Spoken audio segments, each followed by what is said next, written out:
Assalamualaikum warahmatullahi wabarakatuh. Hai semua, apa kabar teman-teman? Semoga masih dalam keadaan sehat, bahagia bersama keluarga. Jumpa lagi di YouTube channel aku. Alhamdulillah aku masih bisa share kegiatan hari ini. Di video kali ini aku ingin berbagi bagaimana cara membersihkan kulkas dan tips menghilangkan bau kulkas secara alami dengan bahan-bahan sederhana yang ada di dapur. Jika kulkas ingin bersih dan bebas dari bau, maka kita harus rajin membersihkan kulkas ya bunda-bunda. Kalau aku sih minimalnya itu 1 bulan 1 kali. Biasanya di akhir bulan seperti saat ini.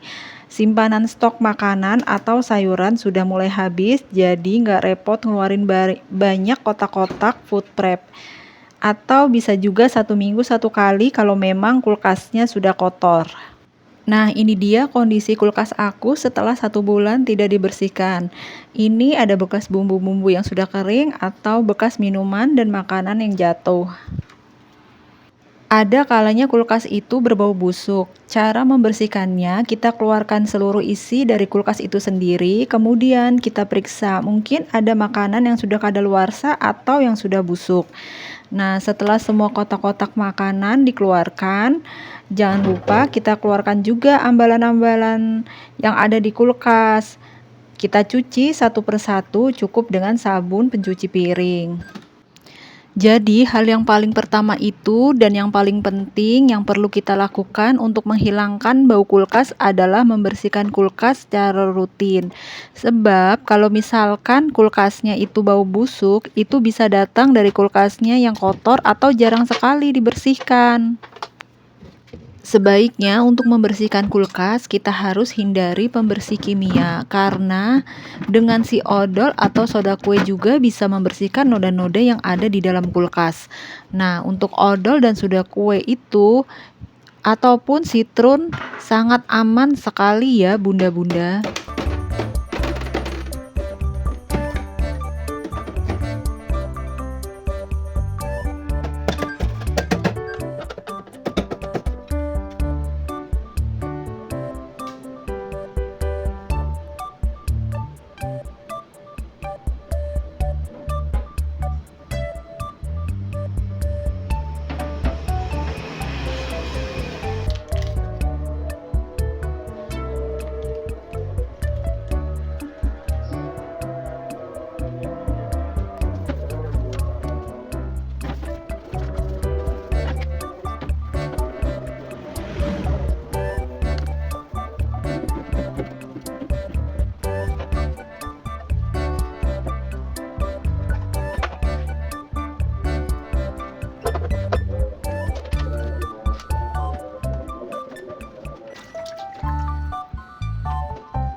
Nah, setelah dicuci semua harus langsung dilap seperti ini supaya nggak ada bekas-bekas air ya bun.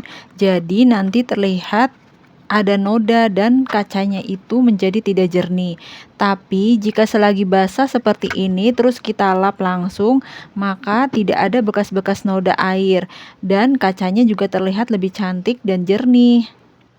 Untuk membersihkan kulkas di bagian karetnya, biasanya di situ ada bekas jamur atau debu-debu yang menghitam. Cara membersihkannya dengan pasta gigi seperti ini dan sikat gigi bekas.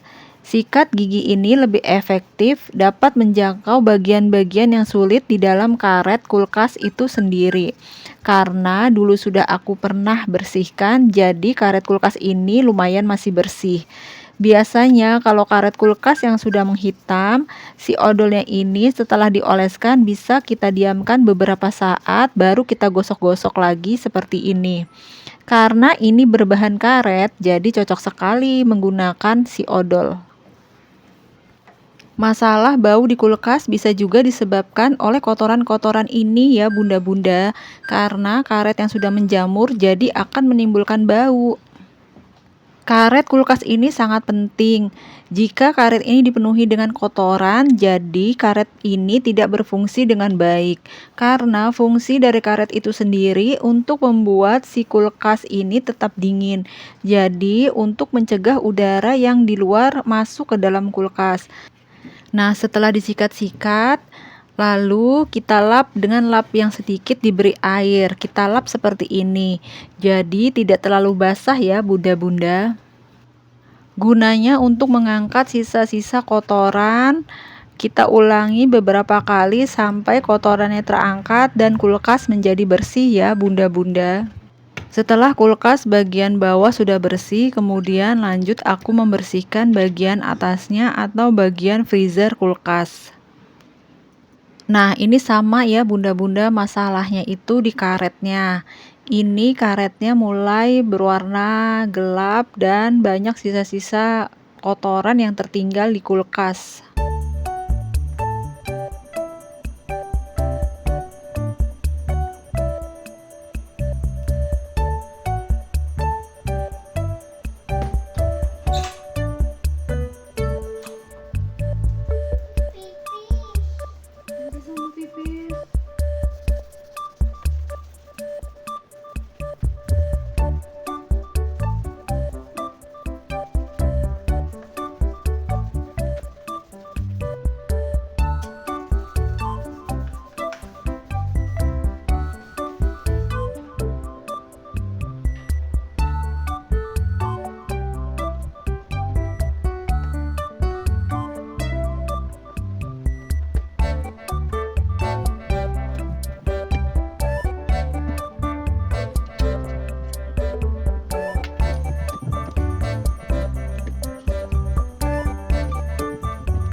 Setelah bagian dalam kulkas dibersihkan, maka jangan lupa untuk membersihkan bagian luar kulkas, bagian atas dan badan kulkas.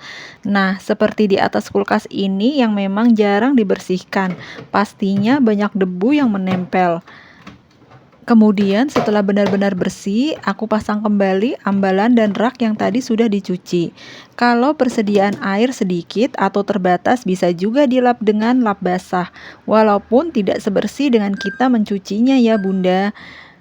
Tapi minimal kotoran-kotoran itu bisa hilang. Biasanya di dalam kulkas itu sering terjadi tumpahan-tumpahan makanan atau minuman di rak-rak yang ada di dalam kulkas. Nah, itu yang menyebabkan bau. Yang harus diperhatikan kalau membeli bahan makanan yang basah, pastikan kita membeli dalam keadaan masih bagus. Kemudian untuk buah-buahan bisa disimpan di dalam kulkas supaya tetap segar. Nah, kita cari buah-buahan juga yang baik dan dalam kondisi bagus, jangan yang busuk. Selanjutnya, kalau kita membeli makanan kaleng, terus makanan kalengnya itu belum habis, maka jangan disimpan kembali di dalam kulkas, di dalam kalengnya.